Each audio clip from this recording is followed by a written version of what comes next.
I'm Kara Peters, WUVA News, at the McCormick Observatory, where I interviewed Craig Sarazin, UVA Chair for the Department of Astronomy. Sarazin made a breakthrough discovery of jets shooting near a black hole this past April. He explained the concept of black holes and how this discovery is a confirmation of a century-old Albert Einstein theory. Sarazin and his team focused most of their research on galaxy clusters. They began studying black holes over 20 years ago. Black holes are the ultimate sort of victory of gravity over everything else. So if you have some material and it loses its ability to resist gravity, all of the material in it, at least mathematically, collapses down to a point at the center.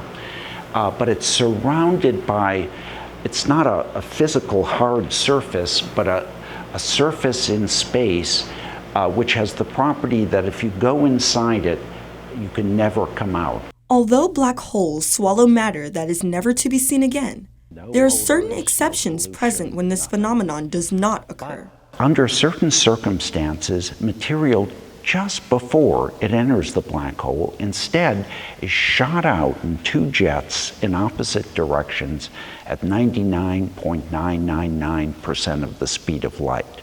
So black holes are simultaneously the world's greatest garbage disposals and the world's greatest cannons. While Sarazin and his team were studying these black hole jets, they noticed something very unique about the black hole they were observing. When we looked at the jets coming out, there was something funny going on.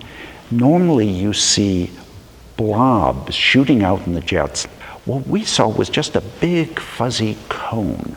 And so we got the idea, maybe the black hole is changing its position so quickly that we're blurring the images out. And it turns out the jets are shot out perpendicular to the orbits of the material that go into the jet. And so that causes the axis of the jet to precess. And so this effect was called lens tearing precession. It was predicted in the late 1910s, but up to this point it had never been directly observed with black holes. And so this was the first observation of this effect. So it's a confirmation of Einstein's general theory of relativity. Part of the reason for studying the smaller black holes in our galaxy is to understand how they work in enough detail to apply it to black holes throughout the universe. What excites you the most about the next 10 years in astronomy? One is exoplanets, planets orbiting other stars. So if you go back about 20 years, we knew of 8 planets, the ones in our solar system. That was it.